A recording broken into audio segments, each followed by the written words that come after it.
Hello folks, and welcome to yet another Dungeons & Dragons based Let's Play. This is probably one of the lesser known Dungeons & Dragons games. Like, you know, Eye of the Beholder for Game Boy Advance is known to be particularly heinous, and yeah, it's got its failings, but all in all, it's a half-decent Dungeons & Dragons game. This is Dungeons & Dragons Tactics, which is based off of Dungeons & Dragons 3.5. Yeah, so I should know a good lot of this game by heart, simply because 3.5 was where I started playing, you know, Dungeons & Dragons. So I've kind of been thinking about how to, or who to make for characters in this. Because you can, in this game, you bring 6 players, or 6 characters rather, through the campaign itself. And there's a couple of extras, I guess, including an art gallery which shows you how all the characters look. And if there's any screen tearing, I'm sorry, that's just kind of part of the course when it comes to emulation. Anyways, yeah, it's all unlockable stuff, all that fun stuff. But this game, or sorry, this video, I'm going to generate characters, and this should be interesting. Alright, so you can make an automatic selection where you pretty much let the game choose what characters you're going to have. And as this, again, I'm not recording this straight from a PSP. I am recording this from an emulator and using a PlayStation 3 controller. So you got, you know, that little useless little nub of a joystick that actually does this whole up and down spiel.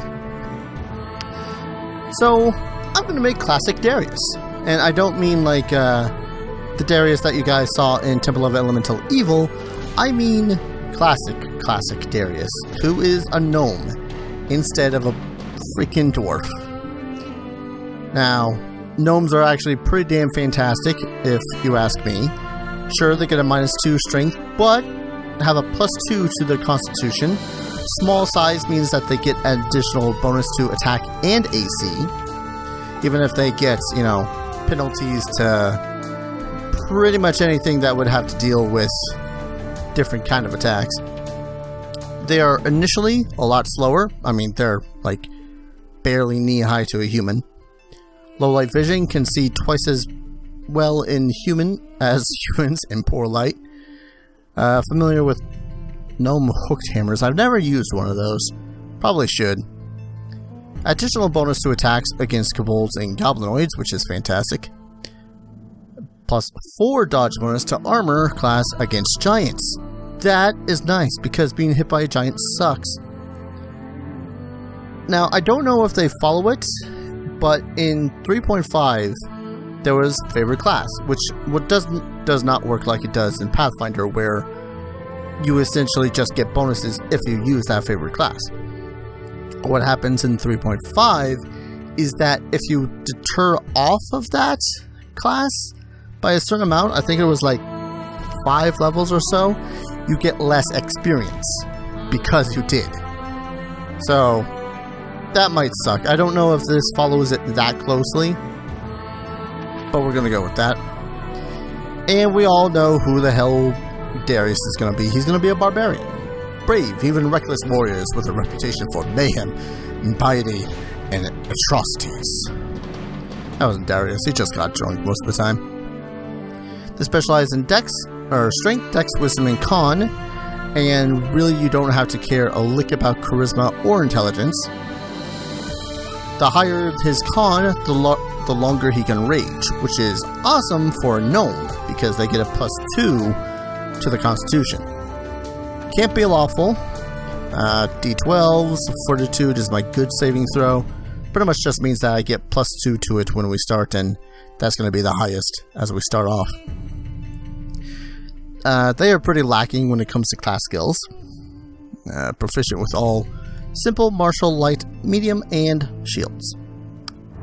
So we're gonna go with you. Ah, yes. Good old point buy.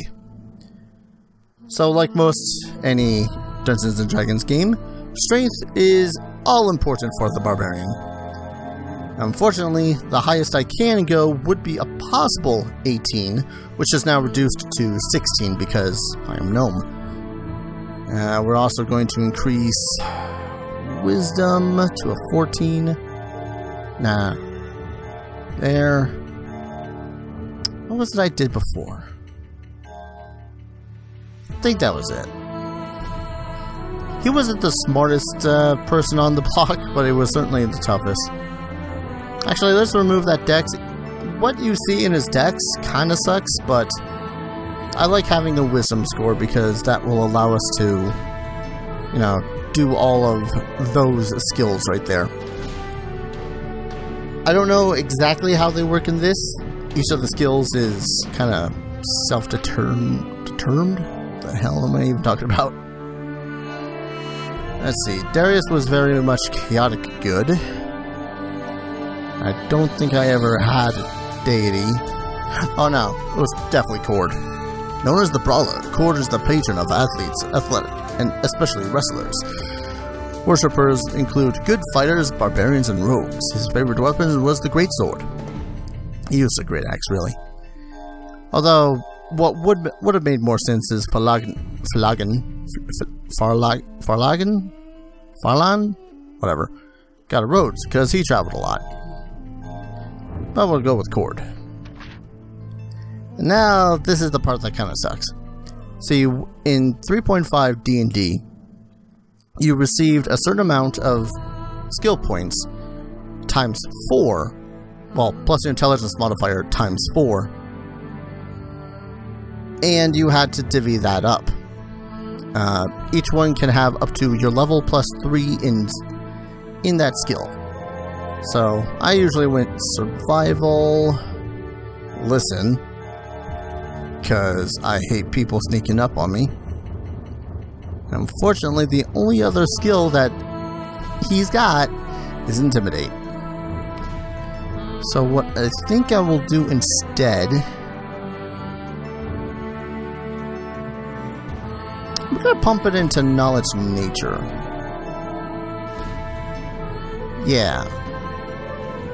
Because this will allow him to use it as a trained skill, regardless if it's cross-class. Cross-class skills pretty much just means you spend 1 point for only half that amount, which kind of sucks. And then the feats. Oh boy. If I remember Classic Darius, I had just used Power Attack. Because Power Attack was good. He might have had Toughness. Probably had Toughness, but I'll go with Power Attack for now.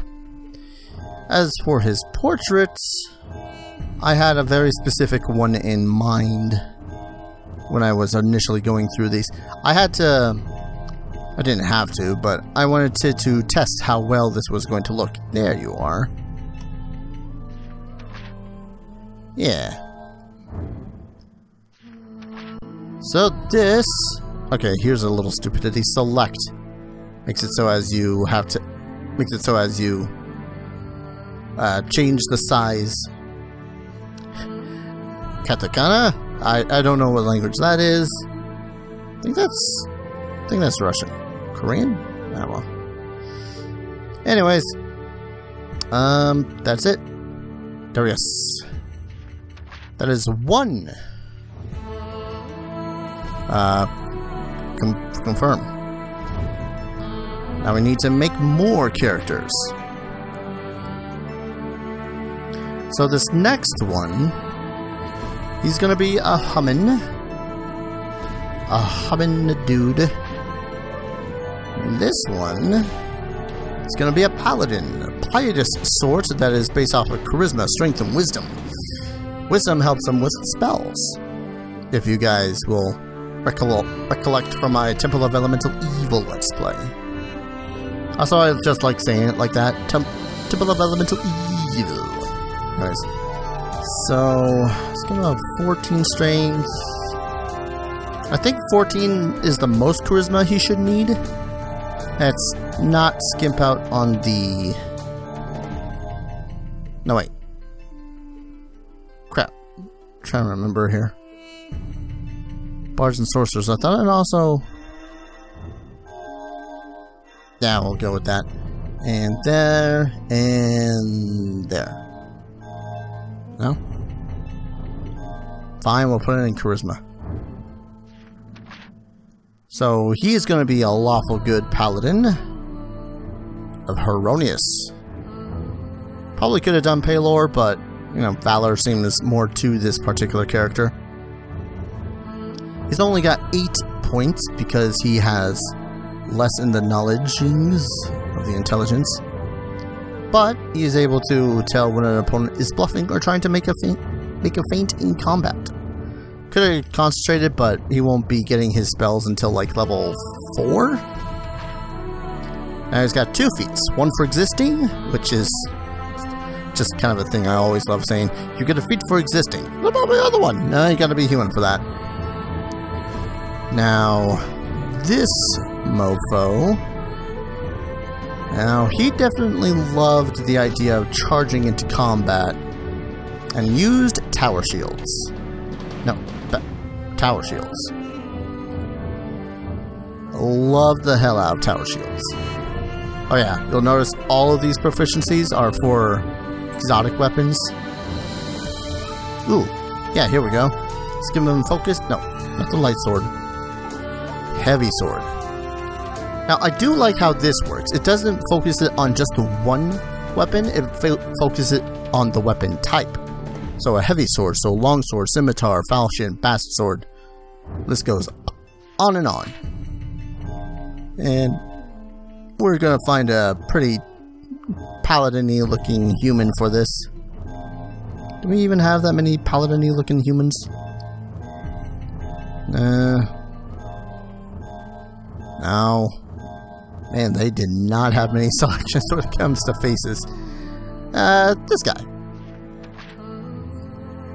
My god, those are some of the most unfortunate heads. Look at those heads. That's weird. I don't remember the character's description itself that he always used. I mean, I remember the portrait he had used, because when we had been playing off of Roll20. Let's go with this guy. And so, in Temple of Elemental Evil, he was known as Andrew. But here, he is known as Spedunkus. Or rather, his name's going to be Spedunk, because that's all that will fit. Can't get those last ones in. Spedunky. Oh, maybe I could have fit that last one in. You'll have to pardon me, I don't know absolutely everything about this game. Spedunkus. Nope, still just Spedunky. I'm gonna refer to him as Spedunkus though. Alright, so now we got Spedunkus. Huzzah! We are going to generate another character. This will be 3. This one's gonna be Chick. She's gonna be a chick. Was she a half-elf? She was a half-elf. Now, half-elves are pretty cool. Actually, let's go back really quickly and look over what the half-elf does. They don't get an ability score modifier. They get increases against enchantment spells and effects, and are immune against sleep. Bonuses on listen, search, and spot checks, because elven blood. And for all intents and purposes, they are considered elven. So if a spell would only particularly affect elves, there you go. I don't think there's anything actually like that in base game 3.5. Don't quote me on that. And she is gonna be one... Oh yeah, there's also Scion and Psychic Warrior in this. Never did like the Psychic system that much in 3.5. She's gonna be a rogue. Focused on Dex, Intelligence, and Wisdom. Only D6s for hit die, which makes her a little bit, you know, squishy. But look at all those skills she could use. She also gets an ability called Sneak Attack. Every first level, third level, and then every other level afterwards, so every odd level, it does an additional D6 worth of damage when she catches one flanked or flat-footed when she would do damage. Now, dexterity is key. I'm also going to give her intelligence because she's going to be somewhat of a skill monkey. I want to put her at least base. Now, you know what? If she's going to be backstabbing people in the back, like you do, might as well give her that negative there. Kind of tempted to remove 1 point from wisdom for another in charisma, but we get ability score increases every 4 levels. And again, charisma will be nice for any opportunity that she gets to, you know, bluff or feint someone. That said, I suppose I should actually get a good look at the... At least it was chaotic neutral. No, back up. Gandala? No. It was just chaotic neutral. My knowledge of the freaking gods from 3.5 are few and far between these days. So, let's see. Bluff. Mislead or misdirect an enemy. So, we could use this to feint, which is an action, which means we wouldn't be... It essentially makes them flat-footed for that turn. Ooh, we want disable device. Escape artist, bounds, magical restraints. We'll probably want hide. Here's something that's kind of a little stupid. You got move silently and hide, which I would think that moving silently would be part of hiding, and open locks, which is part of disable device. Ah well. We're getting our skill monkey up here. Tumbling. Dive, roll, somersault, and flip. Use the skill to tumble past opponents, avoiding being hit by attacks of opportunity. If you have 5 or more in tumble, you gain bonuses to armor class when fighting defensively. Characters cannot tumble if their movement is slowed by armor or encumbrance.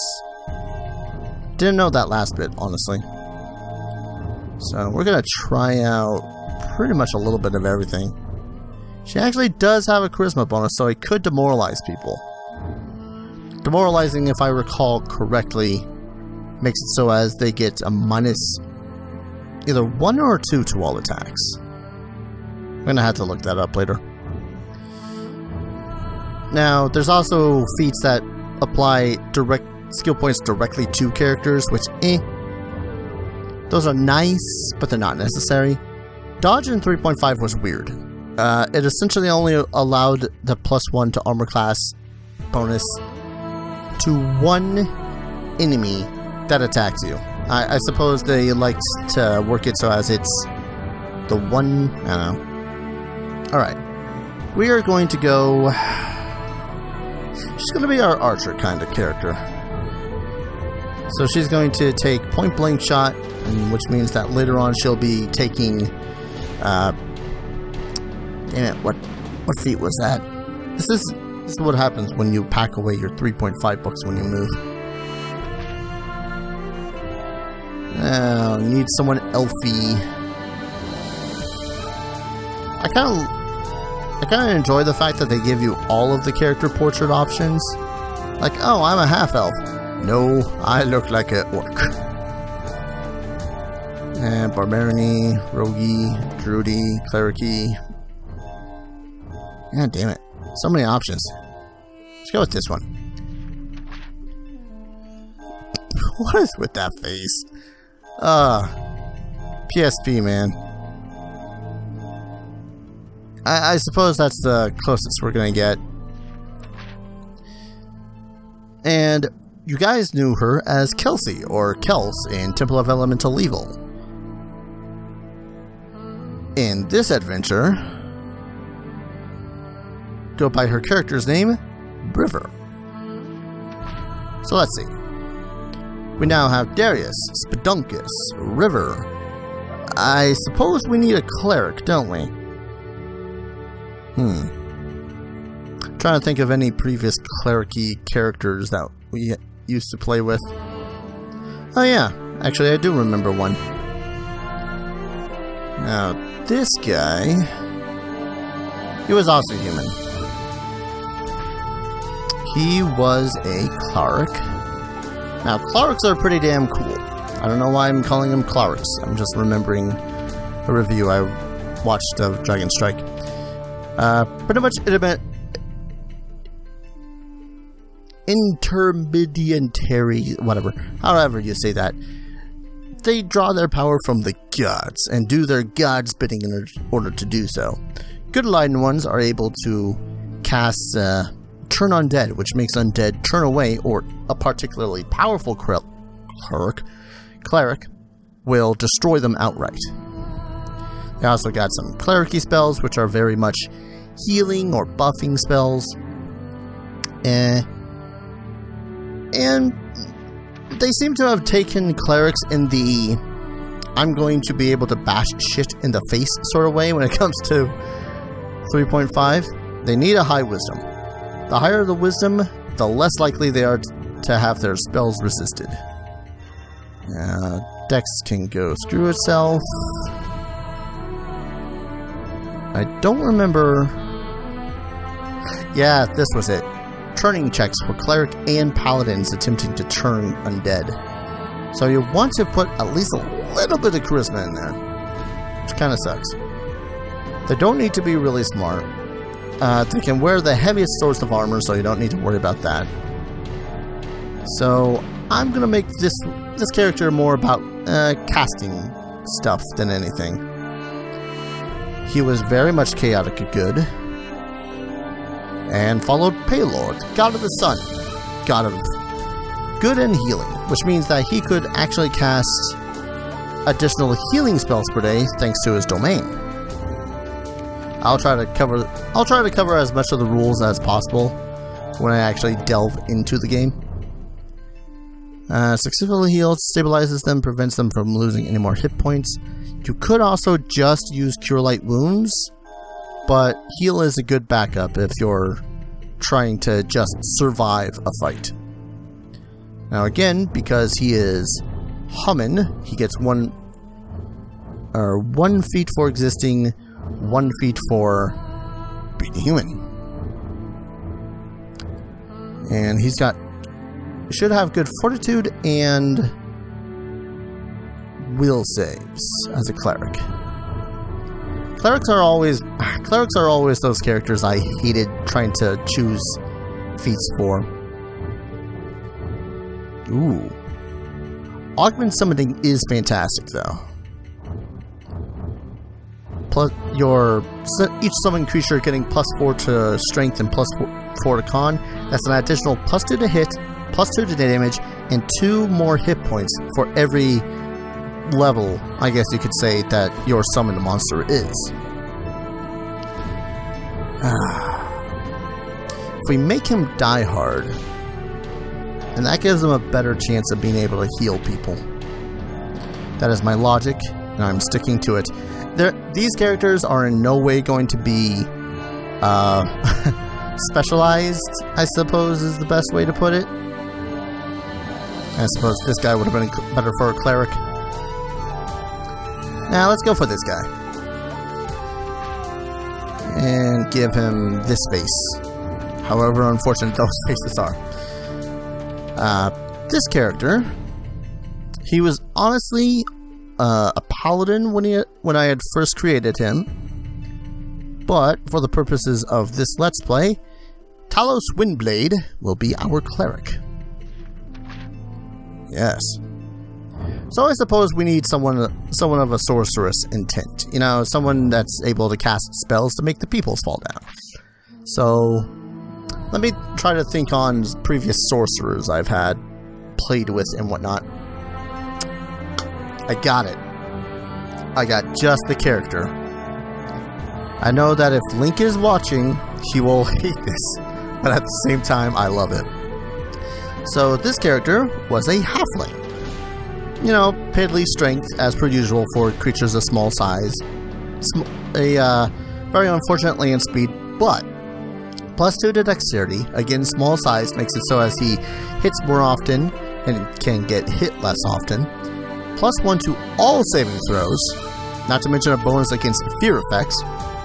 And if he is ever using a thrown weapon or slings, additional +1. Again, he is going to be our sorcerer, which they are essentially able to cast their spells thanks to their bloodlines. Like, it could be a dragon somewhere in their bloodline, a demon somewhere in their bloodline, but that power, they've managed to tap into it and are now able to make fire spout from their hands. Again, hit die sucks because they're squishy. Good saving throws only will because they're not dexterous, I guess. And they're only proficient with simple weapons and no armor. Which means that this character is going to be particularly squishy. But we want him to have a higher charisma. Let's make his dexterity that.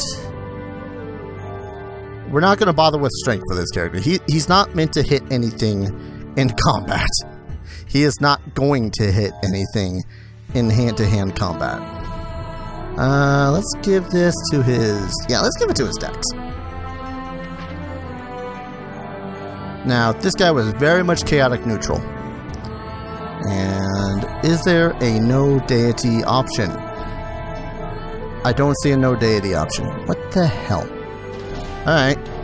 So, let's go for Olitamara. Chaos and luck. That seemed very much his thing. So, he'll be bluffing all the damn time. And concentration. Probably should have made his constitution much higher. Ah, well.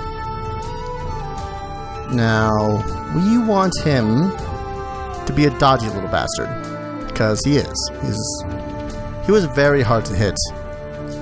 Now, as a sorcerer, you get spells, of course.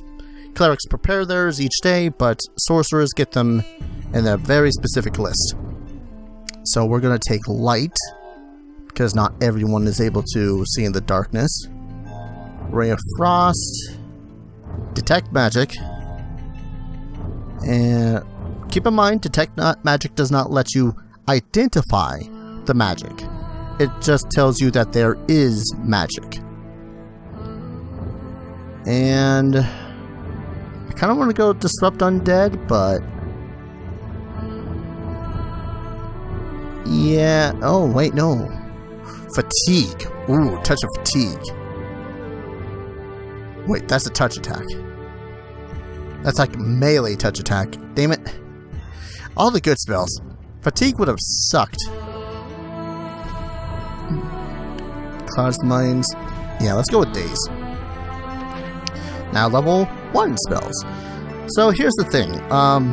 This character very much specialized in manipulating the geography around him, particularly making sudden and very deep pit holes. Unfortunately, I don't think that they've got any spells like that in this game, so we're gonna stick with the staples of Magic Weapon, not Shocking Grasp, because ooh,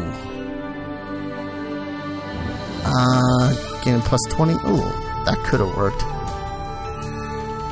I would go Burning Hands, but that would mean that a character is far too close to him and would probably hit him. So, no. I kind of want to say, yeah, let's go with Sleep. As you guys saw in not Temple of Elemental Evil, Eye of the Beholder, Sleep was a particularly nasty ability to use. And we're going to give him a cat, because I like cat. Actually, wait. Spot, Search, Fortitude. Now let's give him a Toad. Hit points. Hit points, man. Now we need to give this guy a very sorcerer-looking character. As it was pretty sorcerer-looking, but we'll go with you. Head tie. God, he's even shorter than the gnome. Look at his neck. Oh my god. Okay, I believe in my Discord I was talking about how the graphics of this game held up. No. Alright. But yeah, he was a very eclectic and very wild sort of character. A halfling sorcerer by the name of Pit. So, let's see. That's Darius, Spedunkus, River. Ooh, wait. I know exactly who I need to make next. That's only going to add another half-elf to the team.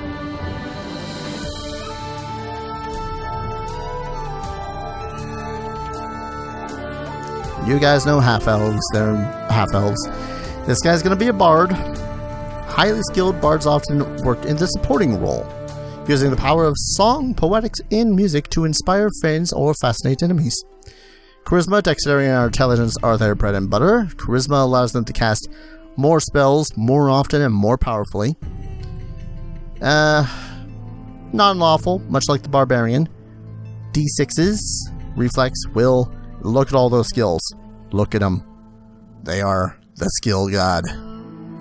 They are proficient with simple weapons, plus long swords, rapiers, short swords, short bow, and they are only proficient with light armor and shields. Anything higher would interrupt with their spellcasting. So, as it said, we will want a higher charisma. We'll give him only a 16 this time around. And we're going to give him a dex of 14, higher intelligence,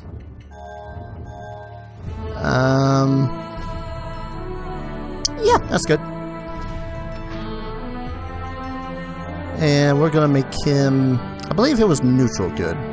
No, not neutral evil. Neutral good. I believe they do work on the alignment system in this. Like, if you're neutral good, you can't align with anyone that is one of the different 3 evils. I forget exactly. Now, he was very much... Was it Alona? I forget. I'll probably go back and ask the dude whose character this is and be all like, hey, did I screw this up? And he'll be like, yeah, but nah, I don't care. Give him a tumble. Spellcraft is what allows you to identify spells and magical effects. This is an important skill for bards. Give your bards perform. I have seen too many bards. Okay, I say too many bards, but I mean like one bard that has gone without putting any ranks in perform. They were useless. Now, bards are fun because they also have bardic knowledge, which allows them to add their bardic level to any knowledge-based check. That is nice. That said, I am still going to make this character pretty much the bard equivalent of knowing everything. I don't know. What do you want from me? Suppose I could also have him summon stuff. He will probably honestly want to be able to... And this is once again that thing I talked about before, how... Let's give him... No... Point blank shot. That's what happens when you automatically select. The game will choose for you. Screw that up.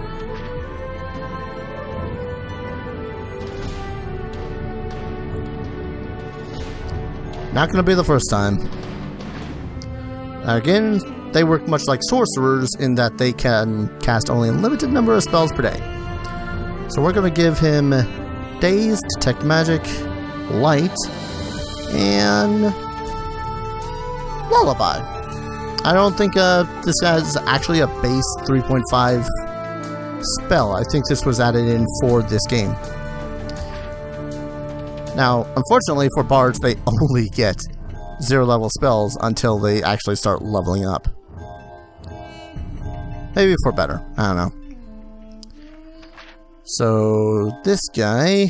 Yeah, let's give him some chops. Look at those chops. Those are some glorious chops. So, this character... You guys knew him as Mario when it came to the Temple of Elemental Evil. This time around, he is Amrod. My, what a glorious glorious group we will be. So now that we've had our characters made, we can start the campaign. Do you wish to create a character? I've already created the characters. So of course, I'm going to choose Darius as the character. Bam. Badass. And there's a bunch of other characters that were here that I could have chosen. Erin von Marsh, Rhea Lost Soul, Anna Silverhand. I wish I could have given my characters their full names. No, we were stuck with how many characters? To the point where we can only name Spedunkus, Spedunky. Alright, where the hell are you? There you are. We got Spedunkus, River, Talos, Pit, Amrod. Ah yes, what a fine crew we are. And they pretty much just drop you into the game. So I'm going to go ahead and call an episode here. When we return, we start our first adventure in Arian. So thank you all for watching. I hope you guys enjoy this. I hope that I enjoy this. I have not played very far into this game ever. I pretty much learned of its existence, played like 10 levels in or so, and for some reason stopped playing. I don't think it was because it was bad. Clunky, but not bad. So thank you all for watching. I'll see you guys in the next adventure. Take care. Cheers.